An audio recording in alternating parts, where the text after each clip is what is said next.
খানাৰ খুঁটাপুতি বৰ ঘৰু ভিলা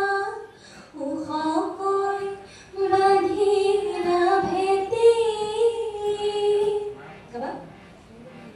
খানাৰ খুঁটাপুতি বৰ ঘৰু ভিলা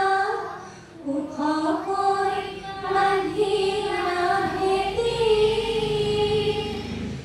গছৰ কাটি নমাটি ভাঙিলা কৰিলা হেপাহৰ খেতি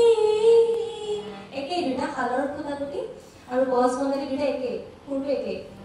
দাদা